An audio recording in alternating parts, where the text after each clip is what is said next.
Pernah nggak sih kalian nonton film terus malah mikir, ini kayak nyindir sesuatu nggak ya? Nah, itu yang lagi rame dibicarain soal film Superman yang terbaru. Sutradaranya James Gunn bikin film ini jadi bahan perdebatan politik karena film ini dianggap anti-Israel sama sebagian orang. Kok bisa ya? Jadi gini, film ini menggambarkan perang antara dua negara fiksi. Yang satu Boravia, negara yang ceritanya makmur tapi agresif. Dan yang satu lagi tuh Jorhanpur, negara miskin yang penduduknya mayoritas berkulit gelap.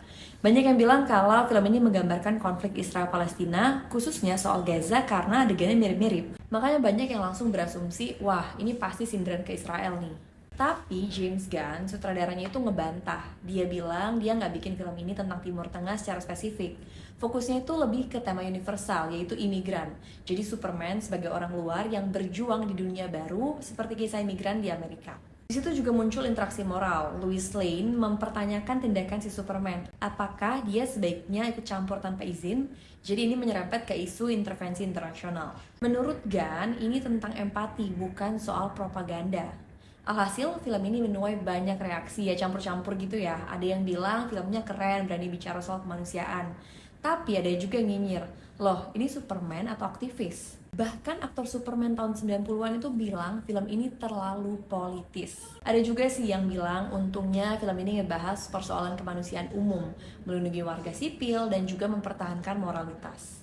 Hal pasti yang bisa diambil dari film ini lebih ke stop kematian orang tidak bersalah dimanapun. Jadi ini bukan soal negara mana lawan negara mana, tapi soal kita tuh bela siapa sih saat ketidakadilan terjadi.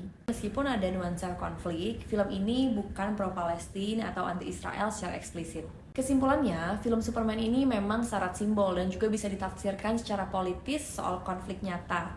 Tapi intinya tetap universal, tentang seorang imigran, moralitas, dan juga kemanusiaan. Kalau kita melihatnya dari sisi kemanusiaan, film ini bukan propaganda, tapi refleksi nyata dari soal intervensi, perbedaan budaya, dan juga empati. Jadi jangan cuma lihat ledakan sama jubah-jubah terbangnya aja, tapi coba rasain pesan yang diselipin. Siapa tahu bisa bikin kita lebih memanusiakan sesama manusia. Buat kalian yang udah nonton, coba tulis dong opini kalian soal film ini di kolom komentar.